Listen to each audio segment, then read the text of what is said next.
Hey. What's going on, fellas? What's up? What's up? What's up, Hello. man? Well, guys, I hope everybody doing well, man. So, first of all, man, guys, working with AI friends, I think this is just a simple podcast, man. We just like to invite you guys. We're gonna talk about certain things and so some of the things that kind of going on in the industry. And I'm gonna let the fellas and stuff introduce themselves. I'll kick us off in here, man. My name is Marlon Avery. I'm a software engineer by trade. I'm also run an AI agency where we build and we also teach AI solutions, and been doing this for quite some time. I had the privilege of being a part of the team where we built the first AI grant writer on top of GPT-3. And since then, I've been kicking and building solutions and trying to figure this thing out with the rest of the world. And I'll pass it over to Sekou. Hey, how's it going? Hi, my name is Sekou. Currently I'm a systems engineer working over at Pinterest. I've worked at many companies over here in the Bay Area in the Silicon Valley, from Salesforce and Oracle. I've been in some form of like ops systems engineering roles for probably the last 20 years or so. So looking forward to having a great conversation with you fellas. I'll go ahead and pass it over to Adrian. Hey, everyone. I'm Adrian. I'm currently head of technology at Distro Nation, formerly VP Engineering, Live Nation Video Network. Had a long career. I'm one of those people that made the jump into coding from something that was not coding, which was network engineering. So through hard work, a lot of frustration, and blood, sweat, and tears, here we are. An AI enthusiast. I like to build apps and little things, self-writing blogs on the side, anything that I can do to try and leverage what's new in the AI world. So as always, looking forward to talking today. Yeah, man, appreciate it. Before anybody jumps, man, I know just kind of like that intro may seem very technical, and we're about to get into a bunch of technical jargon and everything, and all the code and stuff and everything, and not so much. Man, the reason why we're here, man, us three, we've been having this conversation for about a year now. We've been having weekly calls. We just kind of like talk about some of the things that we're seeing in the market, some of the things that we're building, sharing resources, sharing knowledge, and everything. And so, we'll definitely make it. We'll make it make sure it's user friendly, man. This podcast is just simply for people who are AI enthusiasts, entrepreneurs, tech professionals alike, and just trying to get a grasp or understanding of what the heck is going on in this AI universe and stuff, man. So that's to kick us off, man. Let's rock, man. Adrian, what's been the latest, man? How are things on your end? To be honest with you, I found myself doing a lot of manual data entry yesterday. We haven't talked about this, but I was doing a lot of it, and it was one of those times where I knew that there was a way that I can accomplish this with an AI agent, an AI model.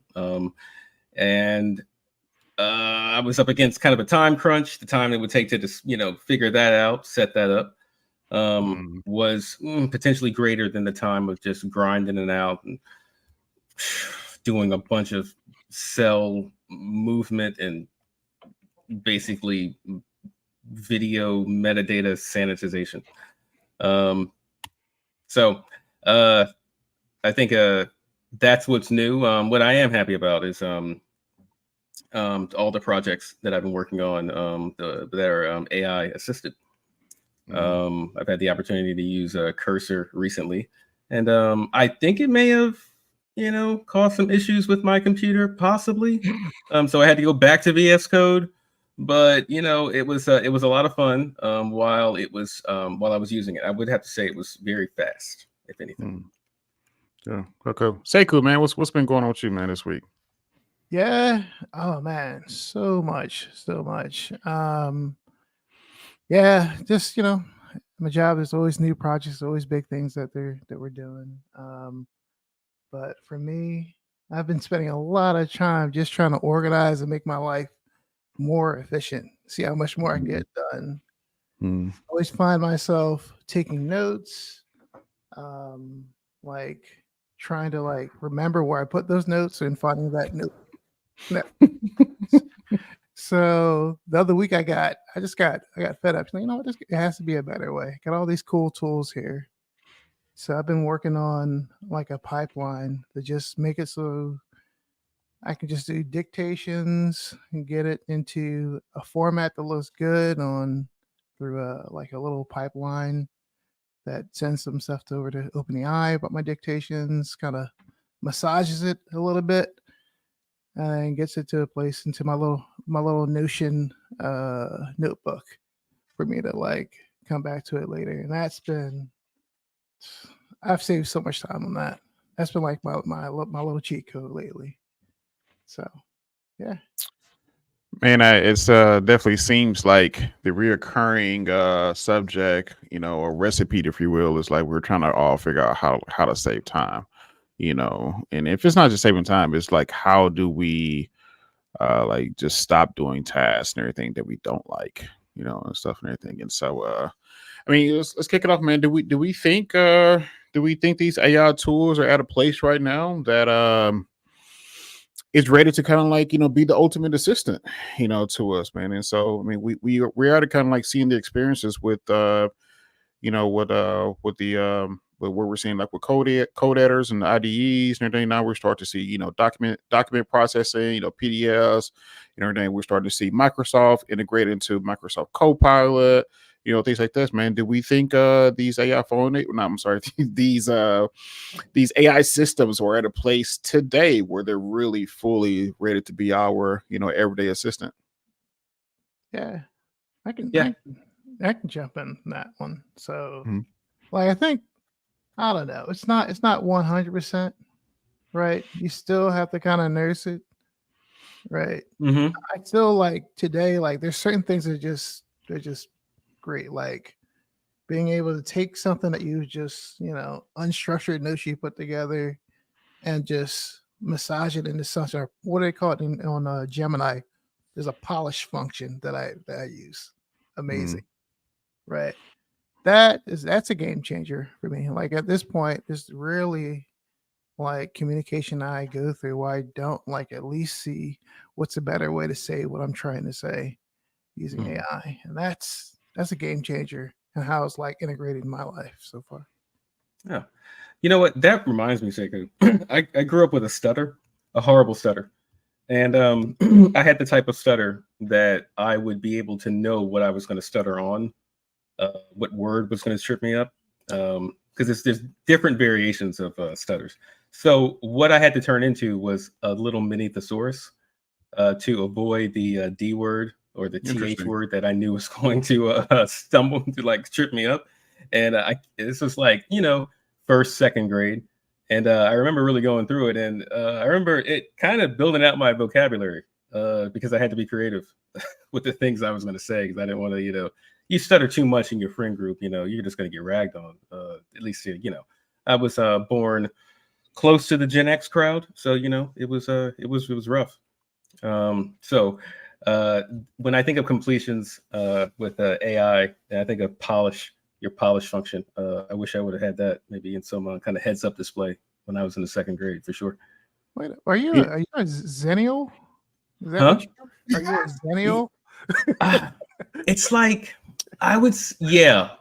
I don't like the labels, but I am.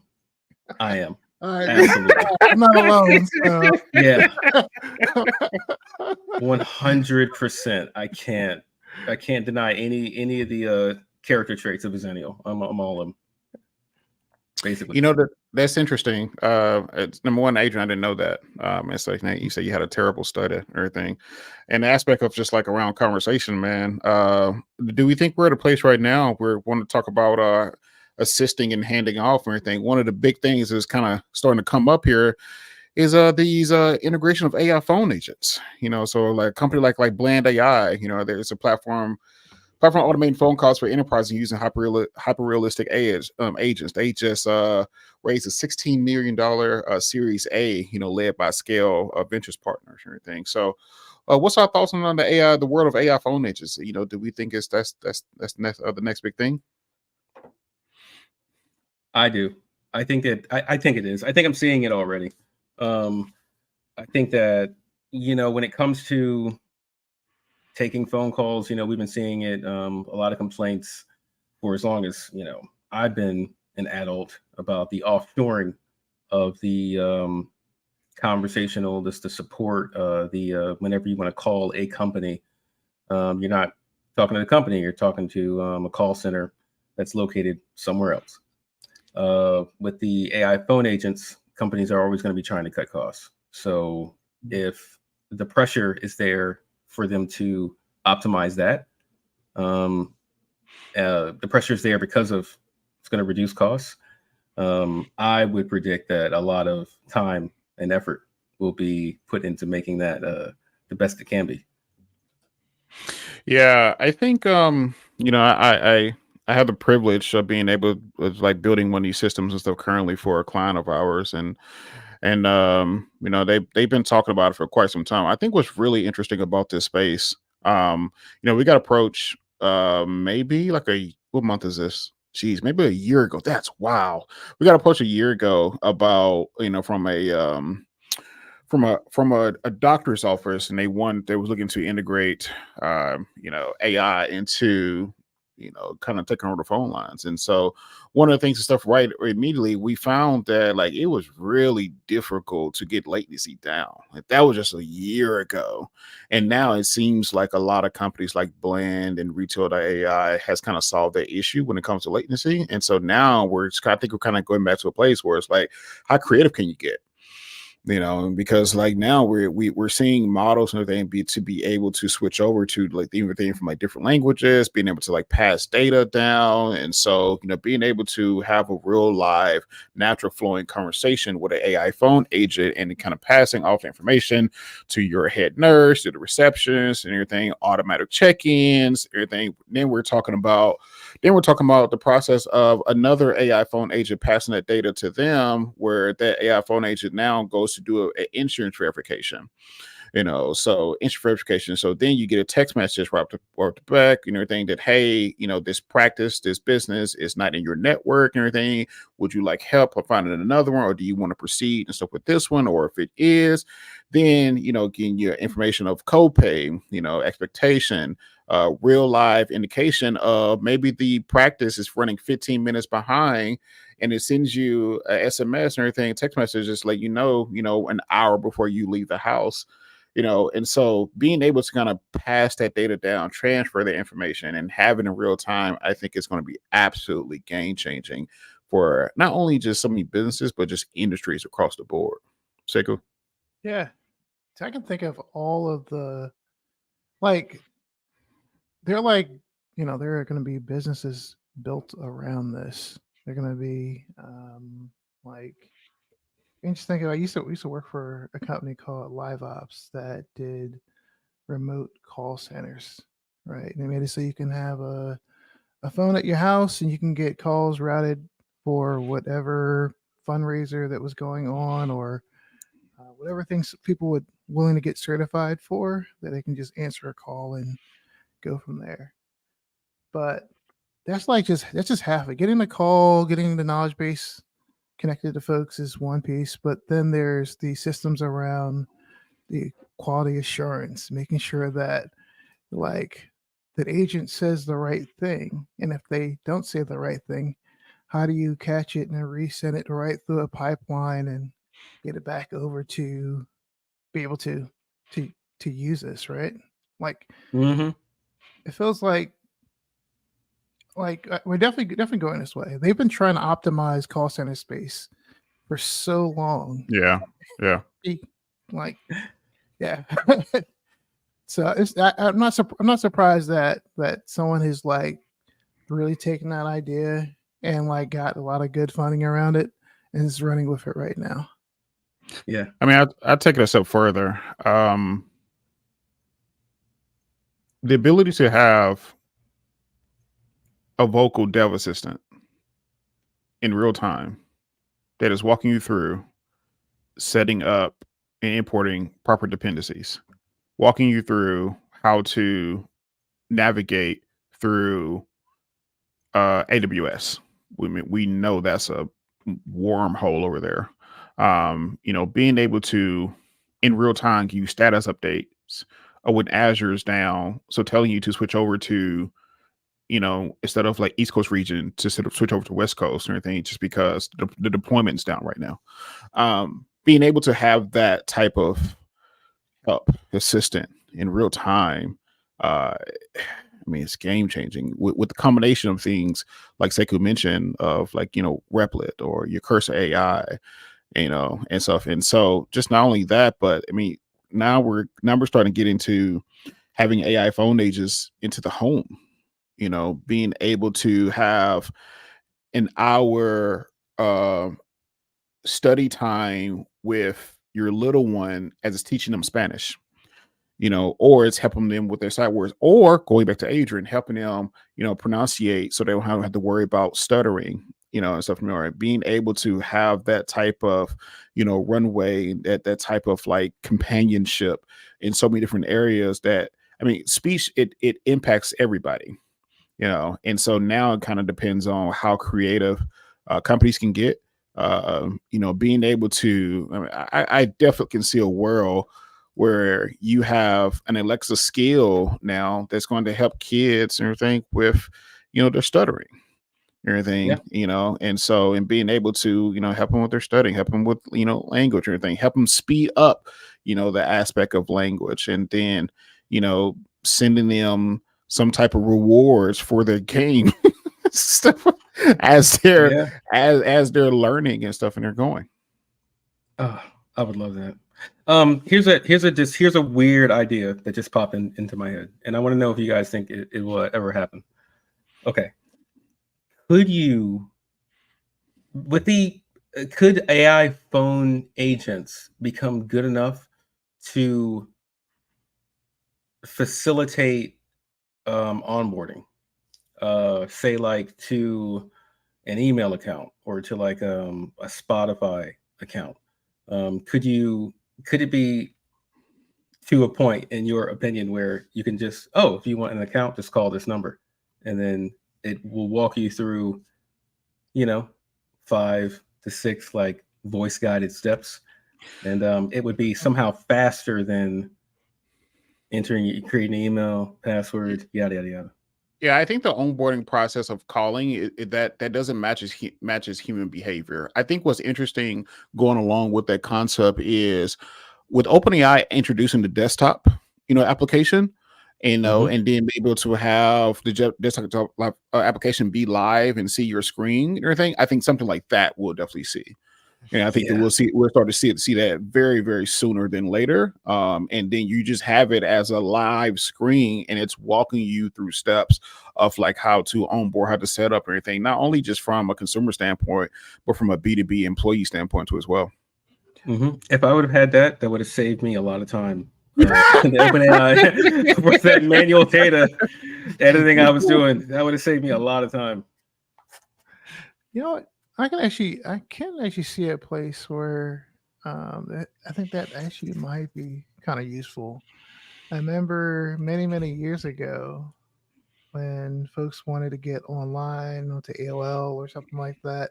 Like you'd have the older part of our population there were services that you can get where you would have like a young person come and like walk you through how to like use get on AOL, get you all set up. Interesting. I think there's definitely use that, especially for like even like folks that need additional assistance. Like there's definitely a place for some of that. A broader topic we have to discuss at some point, guys, is the where are the jobs for the youth going to be? Because it's all automated kiosks now, and where the coming of age story is going to be happening of the next generation. That's interesting though. Going back to what Sekou just said, is accessibility will become an essential part of how AI is used and built on top of. So going back to it, especially, and it's funny, I didn't even think about, Sekou, what you just said on that aspect, because a phone number or a voice agent being able to use somebody who has limited vision is game changing. Ooh. you know, and so, or, somebody, who can't properly use their hands or like what it may be. And so I think accessibility will be a huge market opportunity, with all these, tools and models. Yeah, I think one of these days For we'll sure. talk about. There's a little company called Be My Eyes that does some. Yeah. Maybe not this session, but we should dedicate some time to talk about that one. Oh, Might for be sure. useful. Yeah. So here, going on and stuff with that, with we're talking about, AI being in the home. We're talking about, even aspects of accessibility. Lately, man, Amazon just partnered with Anthropic to enhance Alexa. And yeah, I don't know if it's interesting. I don't know if it's politics, but it's probably worth circling that they chose Anthropic over, OpenAI. Gentlemen, man, what's your thoughts? You know what? That is a good one because it's not just OpenAI; it's over Amazon Q, right? They have their own product. Mm. Right? Oh, that's right. So that's I think that's quite challenging. That's interesting. And Anthropic is definitely small enough. They don't have the same ties to Microsoft. That's a pretty good match. I think those two companies should get closer. Um, but yeah, I was just when I saw that, I was like, huh, what about Q? Mm-hmm. Yeah. Do Well, you I think that? say, go ahead. I mean, do you think that means it's like it's internally it's not ready? It's not kind of at the par and stuff where it makes to be, and so they don't kind of want to wait until the team or the product and stuff gets ready. They just kind of want to have partner and kick it off, and then they may build something down the road. You know, it may be one of those things where Q is more purpose built. I know for coding is like I don't know. I've definitely enjoyed it more than like Copilot. I guess it's actually more useful than that. Maybe not as useful as like Cursor, but yeah. But Anthropic is like more. I don't know. It does a little everything, right? And their solution to retrieval augmented um, or RAG is very different. And what's it called? Artifacts, I think they call it. Um, Artifact. There's like another caching mechanism that they're promoting now. I think that they're onto something that is unique to them. So I'm not surprised they're like connecting to them in that way. Adrian? Just call it Alexa. Make sure you still call it Alexa, whatever you do. I think that I've been hearing some horrible things on in my circles, like so because Google has and or Apple is coming out with their AI on phone kind of situation, and they're not calling it Siri. It's going to be called something else. Let's not drop them. Let's not drop the name so fast, because everyone thought that Alexa and Siri was already that. It was already this AI tool. That was the impression that I think everyone had before AI was a big topic. Yeah. So yeah, keep the names. That's all I have to say. Just don't have me keep saying another name. Like no other thing. Yeah, I mean, Siri is definitely one of the grandfathers of the NLP applications, and so they're extremely early into the space, and one way say that it hasn't been a lot of innovation, even with a tool or a product and stuff like Siri, and so so here with that, man, question: Do we think these big tech companies are just kind of using the word AI as a shrinkflation? You know what? I did see the event, the Glow event on Monday, and the products that released. But was that the name of it? Glow? Yeah, it's Glow. The Glow event. I watched it and I missed it. So nice. It's all about the colors. all Mhm. the colors. But one of the things that like stood out to me when I saw it was that like, you see everything was like a very modest upgrade. They put bigger batteries in it, but they didn't want to really mention that, that they were, that it was like a very small amount of additional battery. That everything was like one tick up within there. But Mhm. then you see there's Apple Intelligence. That's what connects to everything, right? Um, yeah, it's almost in getting premium prices on it. All of our previous phones are now going to be a little bit further from being up to date. But I do see that definitely feels like companies are using AI to make it look like they're really doing something new, and maybe that's the only real improvement that's happening. But they're selling it to you at the same price. Mhm. So yeah, I think so. I was I was talking to my girlfriend, and she had mentioned that she was going to get some new AirPods, and I was like, well, I just want to wait because it's kind of around that time where Google is going. I'm not Google, but Apple is going to announce the new AirPods and stuff for the new devices and stuff like that. And so I joined because I need some new AirPods like bad. I've Hmm. I've lost my little ear tips. One of them really don't work well. So I was like, you know what, I Mm. can just wait. And it's kind of going back to the topic is this. It wasn't any like serious level up, but I will say, in Apple's defense, that's typically how they do things anyway. They are very much increments, in building and releasing. And typically you got companies like, Google and Samsung that make these large leaps. And then, 8 months later, it's like the consumer doesn't care anymore about that big feature, where it be. And Apple typically just, we'll go our pace. Yeah. Yeah. Can I just want to add the one other thing that popped out to me is the AirPod Maxes. Like, Mm-hmm. The over the ear. yeah, I don't even know why they had that in the actual presentation. They did nothing to it. They did nothing to it except for put USB-C on it. That's it. That's it.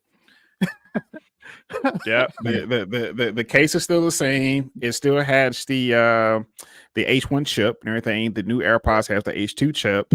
In colors. We did new Oh, colors. We do get new colors. colors. Got the glow. Yeah. I am so much more doom and gloom on this outlook because I feel like they have to be going through some kind of creative slump. They have to be because I think that it's just there has been not enough big swings, and the last big swing was the Apple Vision Pro, which was great, but let's keep going. Let's keep going with that. I'm surprised there's not more about that environment, that ecosystem that was announced. They, I feel like they kind of there was a little bit of Touch on Vision it. Pro in there. They kind of Okay. they didn't say Vision Pro once in the whole thing, but you notice that all of the cameras have the ability to do stereo video. Oh, sorry, spatial video because they have the Yeah, two yeah, yeah. cameras they're Oh yeah. glasses now. So now they are really going to start doing what Apple also does very well is changing formats for video and pictures and making that standard so that other folks have to jump on the bandwagon and use whatever they're doing. So Now that I love. yeah, That I love. Let's do that. they Okay. want you, I they want you take to back like what I this. said. Yeah, because if they're thinking about building for like a new video format, new like kind of immersive Yeah, video that you can capture. Yeah, okay. yeah, But I am at also it. too, I mean that does like bring up an interesting point too as well. I think across the market, including things like AI models and everything, are we kind of hitting the plateau? And so we haven't seen, any big leaps, big innovation or anything, as far as like kind of what we experienced over the past 18 months and everything. And now even so, like on the hardware for the consumer products too as well. It seems like maybe in the last couple of years or something, kind of everything's been the same. Do we think we're kind of like hitting a a plateau of innovation, creativity? What's your thoughts there? Interest rates. Interest rates. It's the interest rates. Right? I mean, we would have to suspect there's something going on globally in the supply chain or something, Yeah. That's Interesting. that's affecting that. I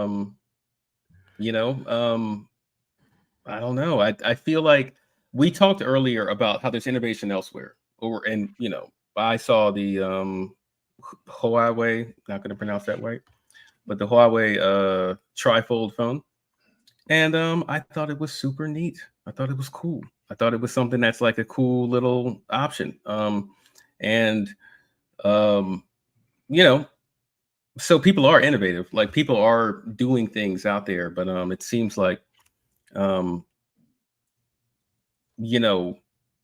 Apple not so much on the hardware. Like Apple's not doing as much on the hardware front as it could be. But it could be part of the master plan. Who knows? Slow rollout. Yeah. Yeah, I think it's interesting. I'm looking for it now. The CTO of Zapier did a phenomenal presentation. It was at a Y Combinator event, and he said currently right now that Zapier is one of the largest AI platforms in the world without being an AI company. He said they run 10 million AI tasks per month. That is 100%. Automated. But he did point out that there just hasn't been a lot of innovation. And he said that, he think we're starting to hit a plateau, even with, how fast and stuff these models and stuff have advanced and, built out, which is, I think that there's a lot of pros and cons to that. We've typically seen this with other technologies, things like the internet, things things like the internet, things like blockchain and things like that. And the great thing about these moments is this is kind of where the builders get to work, and so that's where we start to see, the real people, stuff like kind of go heads down. And then a couple years later, you start to see companies like your Facebooks, like Twitters and stuff kind of spent out of that. And I think we're at a place right now we haven't, we not only have we haven't, but we're nowhere close to like experiencing the Facebook like in the AI universe stuff yet. Yep. I think it's about time for that too. Yeah, definitely. But I think that when you slap AI on everything, that's you can only do that for so long. It's a little stopgap in some of these cases. Because that buzzword isn't going to be around forever. Speaking of buzzword, one of our buzzwords and stuff that we all mention at least once a week and everything is OpenAI. And OpenAI has apparently warned California about the AI bill that it will threaten U.S. innovation and stuff there. Fellas, what's your thoughts and stuff here? Yep. So a little bit more about that. So the bill will basically, I'm going to just sum things up, but it will create an authority that will audit your AI models, the AI models that you are developing for a multitude of different things, mainly around like safety, probably some privacy concerns, things like that. And if you do not comply, you will be taxed. It's going to cost you. They're targeting mostly the most expensive AI models to generate. So tying that back to maybe the exact, the resources that are used. We all know AI takes up a lot of juice.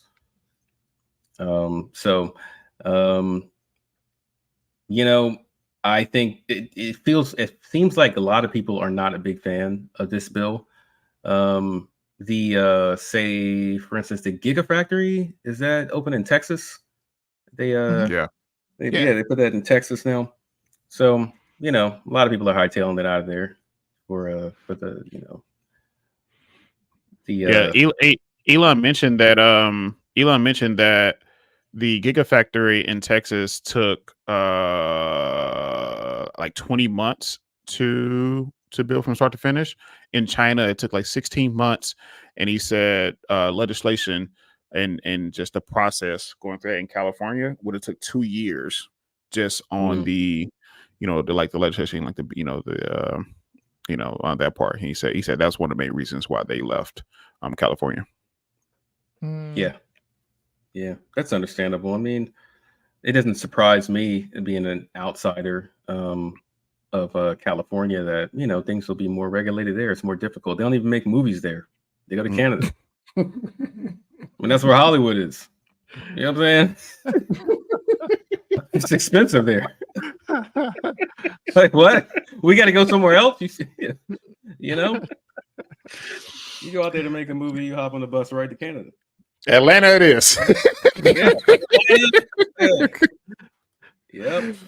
Oh man, that's hilarious. I mean, it's interesting. I think that process of the politics side of things, and just kind of want to be in control or have your hands on the wheel and stuff, if you will, especially when there's just, I mean, there's a limited amount of people who really understand this in the deepest levels, and you could argue, you could argue a good portion of those people may be in California.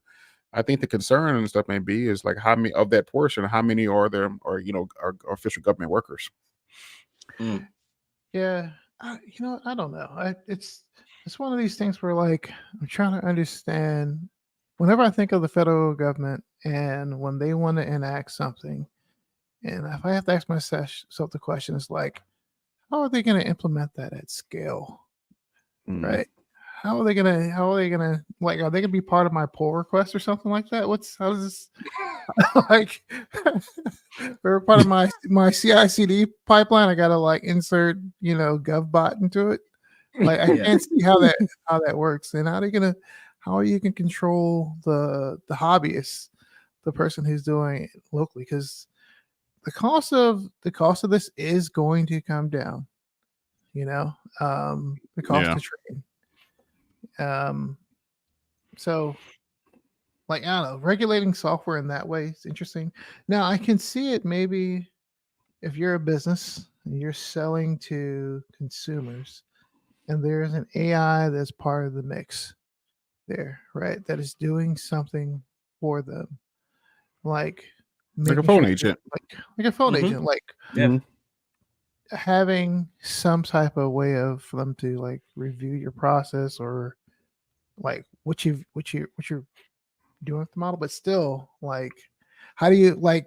It feels like that's how like IP that's going to get stolen very easily, because if they can get access to it, everyone else will get access to, your IP for what you just built. So yeah.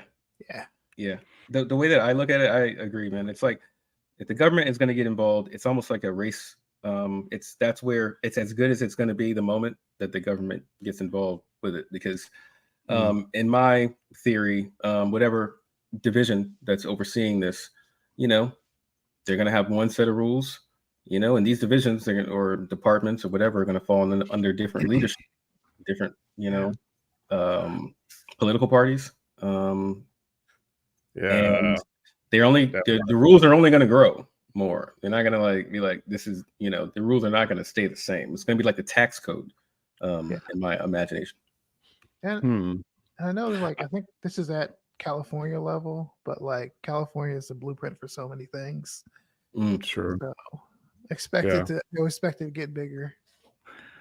I in playing devil's advocate here, I will say if the government does want to get involved with this type of technology, I would argue there's probably no better time to do that now with the current job market. Just because there are so many, talented and technical people available. And so I would imagine like this is probably the best time, to do so, if they do want to jump into it. But I mean, even then that window is minimal. I mean, we're talking about, you have to hire on board and everything a vast amount of people. I would argue probably the next 12 to 16 months, and I'm not sure if they're actually thinking about this, because also too, then you have to do. We're talking about nationwide, not just California and stuff there into as well. Yep. Mm-hmm. So, I mean, we'll see. I think we'll see. Mm-hmm. Cool. All right, cool. Here, moving on. Sekou, thanks for the comment and stuff there. So, Adrian, man, one of the topics, here, man, that you've been excited about. We've actually kind of exchanged some text messages, some TikTok lives, and I even started like a debate. I pissed some people off on LinkedIn, talking about this subject and stuff too as well. So fellas, man, what type of impact do you think AI will have on the music industry? Because that is itself definitely, you can call the music industry its own mafia government and stuff by itself. But what type of impact you think the AI will have on the music industry? It's the impact is like really however long the arm of major record labels can reach, because I think that they're coming in hot after the AI stuff. Recently, Suno, one of the biggest AI music generators, got in a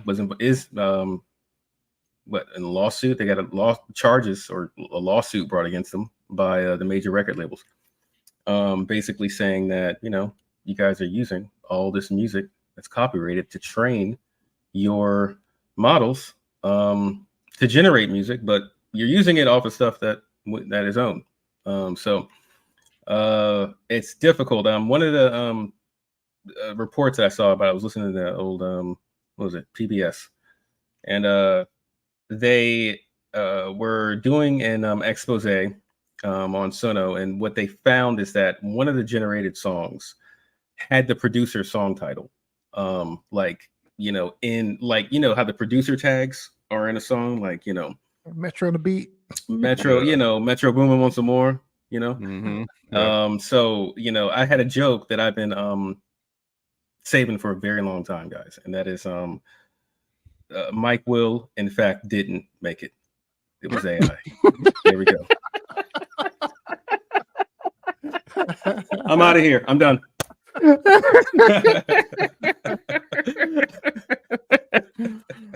Oh man, that's hilarious. Yeah, man. So going back to the TikTok live you sent me though, Marlon. You sent me this awesome TikTok live now. Marlon over the weekend was like, check this out. This guy was on Suno, and yeah, he's a music producer, and he was making great music off of that. Great. I mean, I was impressed. He uploaded a stem, a little snippet of a beat, and some lyrics to Suno, and Suno did the rest. It created a bridge, created vocals. It was awesome. What's the artist name? Really Michael. Oh man, that's gonna bother me because literally he's in my playlist. I've listened to him a few times. I'm gonna have to check it out. Yeah, I'm gonna check it out. So here's my thoughts and stuff with the AI and the music industry and stuff here. The music industry to me is very similar to banking industry and the healthcare industry. Typically inside house, they don't innovate. They have people around them and companies around them that innovate, and then they sue them, and then they later on figure out a way how to partner, and so they're always playing defense. I mean, we saw this as early as what was the first music streaming? Napster. Napster. And we saw this as early as Napster and everything. We saw this as late as TikTok was early this year when they kind of took all Universal, kind of took all all of the music and stuff. So the music industry itself typically doesn't innovate. I mean, Spotify's not a music industry. It seems like even Suno is not part of the music industry as well. They don't innovate. And then later on down the road, they kind of figure out a way and stuff how to partner. But it's like they're always playing defense, which just means they're always behind the curve. Too as well. And so where I think that, I mean, we saw this, what was it, last year with the Drake AI song, the Drake and the Weeknd song. I think, man, what's going to happen, and this is kind of where I really kind of and I kind of ruffle some feathers and stuff here. I think eventually we're going to live in a world where there would be top music Billboard charts with songs that are fan generated in likeness of their favorite artists. And so I can see, like with the Drake AI song, that song was, Drake didn't have anything with it. It was, I can't remember the guy's name who created it, but that song was fire. It was fire. It was fire, and so I can see a world where, a 60-year-old kid who just had his first heartbreak, and now he's upset and he's about to go make a Drake AI song, with featured by Eminem, and is expressing, his emotions and his experience through the song, and he's on Suno and he's on, Claude making the lyrics or anything, and I can see him putting all this together, and then, now you got a banger. And I see, hopefully, now I just don't, my concern with that is the innovation of that process would definitely happen outside of the music industry. I would love a world where the royalties on that also live on a blockchain, where the artists up front will agree to have their license, available for creators, and there's a 50-50, 60-40, 70-30 split, and stuff down the middle, and that happens, and all of a sudden now you have artists. It's funny. TikTok is doing something similar where you have creators making up songs that we forgot about. We forgot about, with artists that we forgot about, and stuff. And now they're bringing back, now these songs are blowing up, and all of a sudden, and like the artist is like, wait, what happened? Everything. So one creator got onto, TikTok and decided to do a dance or anything, and then boom, it took off. I think we're going to see that same type of process and that same type of flow with music generation and your likeness of your favorite artist. And I would love to see the creator, get his fair share in that process, just like we're starting to see on TikTok. I would love to see it too. That's a perfect example about something that just takes off. A song like that's old, no one's ever heard of, and it just takes off because it has the appropriate visual attached to it. Just think about back in the day with MTV, how much thought was put into a video, making the video perfect because the visual had to be a great representation. I was such a snob back in the day. I would drop a song if the video was whack. I feel like every time I hear the song, I think of that stupid video. Like I can't, So yeah, I mean, and also too, we're talking about, we're talking about, oh wow, yeah, also too, we're talking about, this is where, here's the conversation again of how AI is going to create jobs, because now we just kind of went through a creative process of your creators are creating their favorite songs, or they're creating something with the likeness of their favorite artists and everything. I can imagine somebody starting a YouTube channel recreating 106 in Park with all AI generated songs. Oh, that's awesome. Yeah, I would totally tune into that. I would totally tune into that. Yeah, that's pretty cool. Sponsored by Apple, sponsored by Amazon Music. Now, watch this. Now you need a producer for that show. You need editors for that show. Anything. You need graphic artists for that show. Like now you have a whole different world of creative vision and stuff like that, where now you need more people to have. It's going to create more jobs. It's not going to just simply replace everything. It's going to create more jobs, all based off the creator and how creative people can get. Well, yeah, I guess. Oh man, it makes me think of so many things. I think the one thing that comes out to me is like, all right, we have more AI music in the world.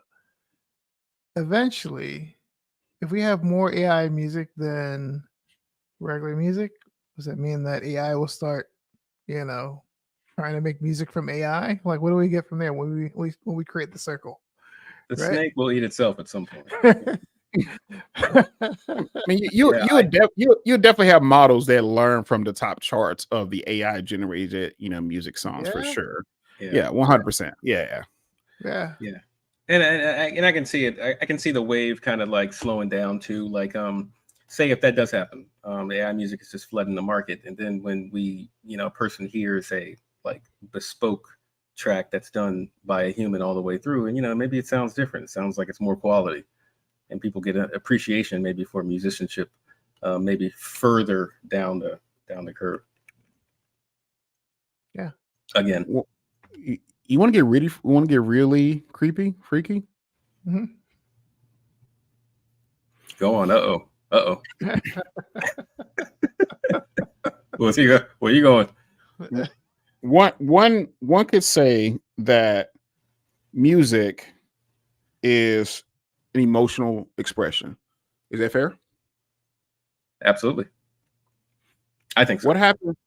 What happens when you get to the place where you're going through something, you're going through life hits, something gets difficult, you lose a loved one, you lose a job, and typically when people are feeling some type of like emotional impact, one of the outlets that we put on our headphones, like we try to block out the world, everything.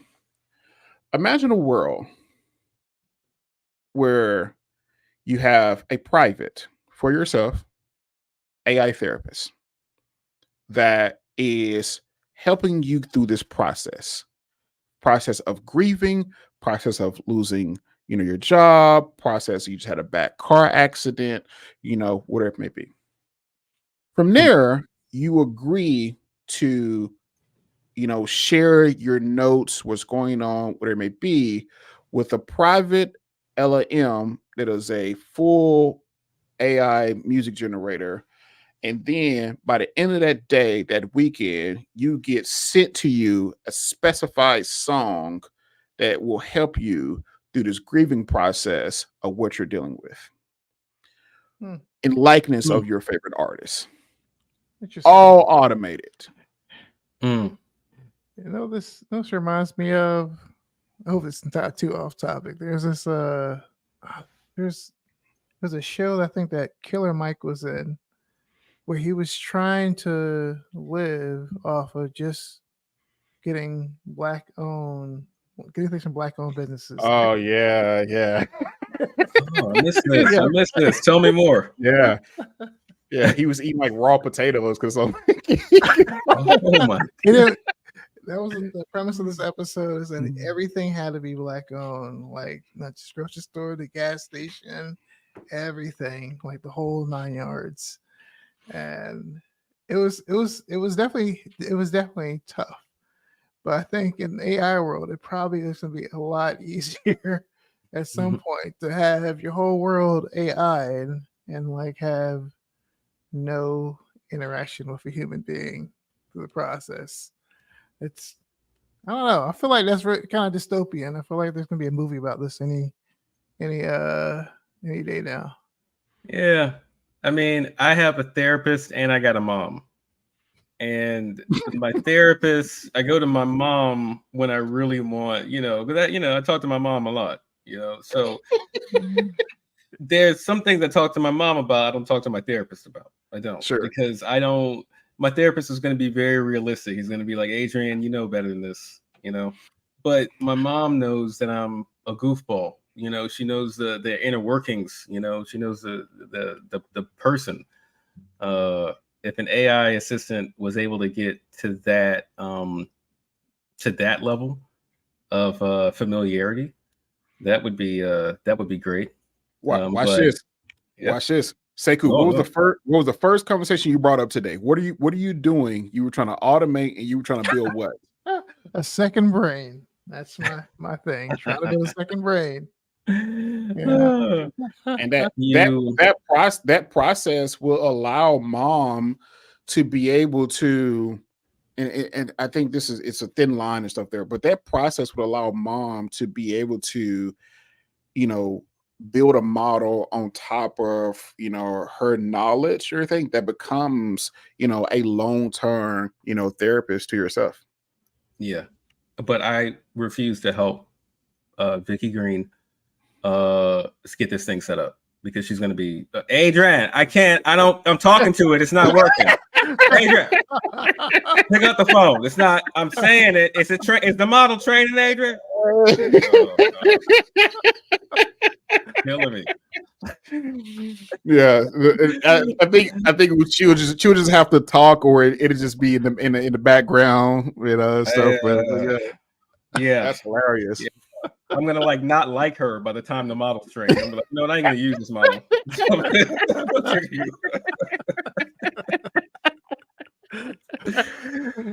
Oh man, that's hilarious. Everything.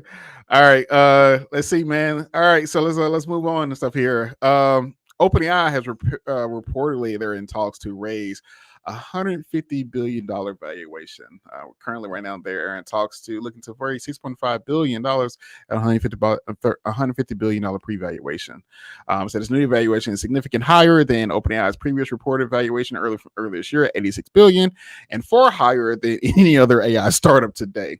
The funding will reportedly be led by Thrive Capital as a major investor in OpenAI a previous round, and also they're in conversations to be included with companies like Microsoft, like I had before. Apple's interested in, and also NVIDIA too as well. And says as OpenAI partners that they are investing in the success of the AI startup world in one way or another. Everything. Thoughts? Yeah, I feel like NVIDIA CEO is like whatever dinner party he's at is it's a fight to get to that. It's he's the most popular guy. He rolls up in that leather jacket every time I see him, and he is looking like he is the coolest guy in school right now. Everyone's trying to hang out. I think we both had the same thoughts. So you're saying that NVIDIA is getting maybe $75 to $80 billion is what you're saying here. Is that because? Yeah, because that's where it's going. It's like it's going right into those GPUs, but yeah, that's crazy. That's crazy, and they need more if they want to get to AGI is what they're saying, right? That's not enough to get them all the way to where they need to be.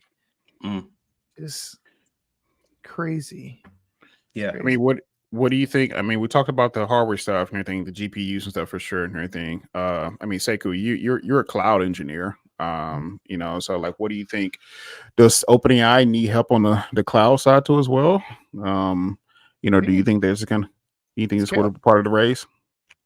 Yeah, it's definitely part of the race. There's scale, there's optimization. Every time they make models faster and cheaper, that helps out with their margins when they're selling things to folks, and allows them to reinvest. But the challenge is this is a world where all of the tools are changing like every 3 months. There's optimizations that they're gonna have to do that they don't even know that they're gonna need to do just yet over there. So yeah, it makes sense why they're doing what they're doing. They're working at a scale that doesn't exist anywhere else in the world, and they're providing services in the unknown where they don't have a lot of folks that they can, kind of lean on for that. So, I got an email today from OpenAI. It said the latest GPT-4o model is now 50% cheaper for input tokens, 33% cheaper for output tokens, and support structured outputs. To explore this new version of the API, this new version, everything specify, GPT-4o Omni 2024 8.6 and everything for the parameter in the API. And so, like you said, it's getting cheaper. And said that's going to go on effect. It says on Wednesday, October 2nd, the default version of GPT-4o will be updated to the latest GPT-4o model. So like you said, it's getting cheaper. It's getting faster, too as well. And stuff. And so there's an interesting question And they say, is it possible to use OpenAI API for free? That'd be interesting. Do you think we'll get there with the API? It's free. I mean, we know ChatGPT already has its free version. But is that the goal and stuff there? What's your thoughts? Wow. Yeah. I can see them getting to the Google model, right? Where it's free, but it's not free, just like they're doing with the ChatGPT itself, right? It's just Mhm. when they get to these, once they get the closer they get to these larger economies of scale with what they're building, a lot more possibilities come up, a lot more, you know, what do you call it? I don't know, just I think that they're just gonna as they get as things get cheaper and they want to connect more customers, providing free is the best advertisement to get someone to pull someone in, especially when they Yep. can like cap you at a point where it can only be so useful, right? Mhm. What So become the business model then? I mean, we're talking about now, GPT-4, GPT-4 being available for public use for free. It does still on the ChatGPT side, and if it does get to a place where there's a free version, of the API, I mean, what becomes the business model and stuff there? Is it simply relying on enterprise? no, I think it's the integrations, like the things I'm doing with what's it? I'm using instead of Zapier, I'm using Pipedream, Mhm. and I'm using OpenAI as a like integration point for all my little things that I, you know, build. I can see that being useful for them to like allow me to do my small thing and just enough so that if when I try to do something too interesting, I have to pay the money or I have to go past whatever their free cap is, right? Kind of like Mhm. AWS has like Your free tiers. the free tiers. Like Mhm. I can definitely imagine OpenAI going that route. But I think there's two things. There's the efficiency curve that they're pushing against, and also the what do you call it? Things are expensive. Interest rates are super Mhm. high. Remember, all of this came to be in a high interest rate environment. Like you have to scale to That's a high. great point. Oh, it's a really Most good of the point. large companies that you see now were created during low interest rate That's environment. a really good point. Yeah. So Mhm. Mhm. So are we thinking back when interest rates reset, prayerfully, if they do reset, I mean, what is do we see OpenAI becoming offering like free tiers on the API side? Maybe ChatGPT is completely, free with advanced, integration for cost usage. And then, more of the more of the level stuff is kind of built around the enterprise side and kind of allowing your day-to-day consumer, to kind of use it too as well. Because also, we're also giving it data, too as well. So there has to be some back end pros and cons of that too as well. Yeah. yeah, yeah. Mm. Yeah, there is. There's the ways that I would not want it monetized, and that's like ads or some kind of doing the go in the Google route where Oh my God! they Add actually just mid mess up prompt. mid prompt. Oh, Mid prompt. you know ads are coming. I just Oh I my know. take They're goodness! them gonna be off like, it's and 12 o'clock. You ever Ugh. think about stopping to McDonald's? It's 12 o'clock now. Isn't it lunchtime? Mid prompt. Yeah. uh, Oh man, that's painful to even think about. Oh, that'd be horrible. oh man, imagine your AI assistant just stopping what they're saying and giving you a commercial in between your answers because you're on the free tier.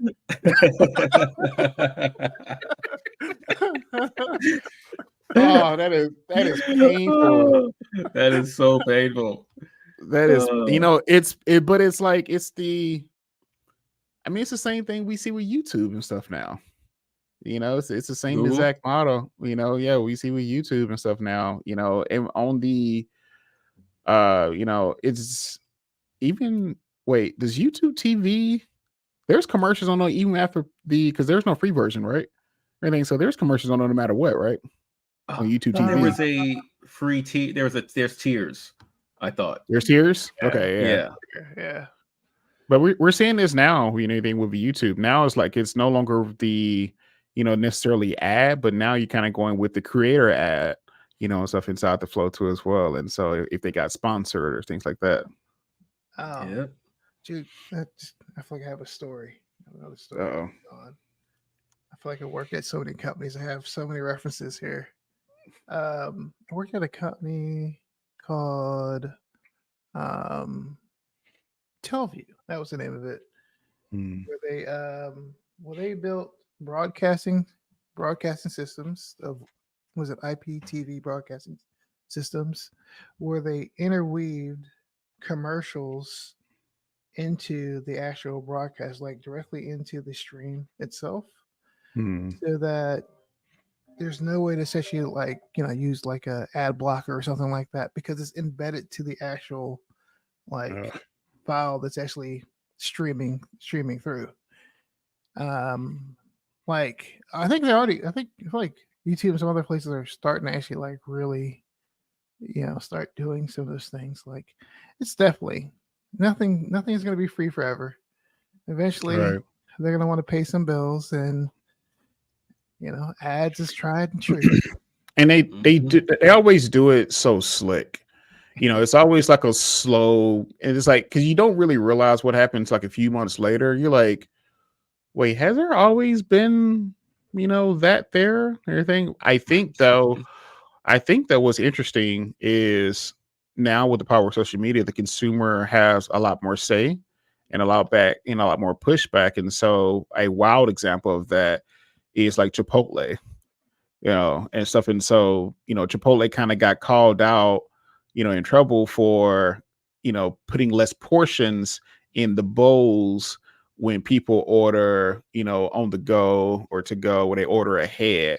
And so a lot of creators was ordering person and then ordering ahead and then putting the food on a weight scale.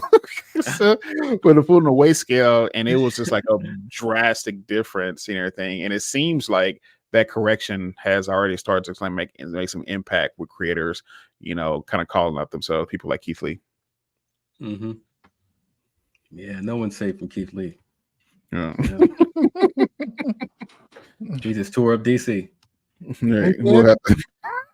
He tore it up. Really? Yeah. What, mambo sauce? The mambo sauce ain't do it. The mambo sauce. He didn't get the right mambo sauce. Oh, man. Oh man, that's hilarious. Yeah, he's definitely. I don't know. I don't know if Atlanta has recovered from the wake of destruction that follows Keith Lee. Oh man, that's hilarious. All right, man. Well, shit, man. Well, here, man. We had a great conversation and stuff here, fellas. Man, we talked about AI phone agents potentially being the next big thing. We talked about Amazon partnering with Anthropic to enhance Alexa. And then we kind of dove into some of the big tech companies using the word AI as a shrinkflation. And also, too, we talked about one of Adrian's favorite conversations with the impact of AI having on music. And then OpenAI, California, AI bill threatens U.S. innovation. And also, too, OpenAI reportedly, in raised conversations of $150 billion. Wow, $150 billion valuation. And so we guys, there was a great conversation. Sekou there. First of all, I appreciate you listening. Appreciate you viewing. Definitely like, subscribe and stuff, all channels and platforms stuff here. Yes. Are you guys doing a podcast all the time? Yes. This podcast stuff here is called AI with Friends. We'll be doing this every Wednesday. And so, move forward. And so it'll be on all of your podcast platforms. And so feel free to DM one of us, too, as well. With that being said, you can find me on all platforms as well. I am marlonavery.com. Sekou, what about you? Yeah, it's me, Sekou the Wise, over on Twitch and over on TikTok. And Adrian? And I'm infamous Adrian on Twitter. And you can check out my website, www.adriangreen.xyz. Make sure I got everything right. Boom. Right on. Yeah. Cool. See. Yep. Okay. Well, definitely, guys. Definitely appreciate you. Appreciate it. It was an awesome conversation. People viewing and listening and watching, and I definitely appreciate you guys stuff here. You can definitely feel free. Don't forget, like, comment, subscribe and stuff here. Give us a listen, give us a follow and stuff on the platforms. Like I said, the platform we call AI with Friends, and so you'll be able to listen to us on all your favorite platform stuff. And so until next time, we are out.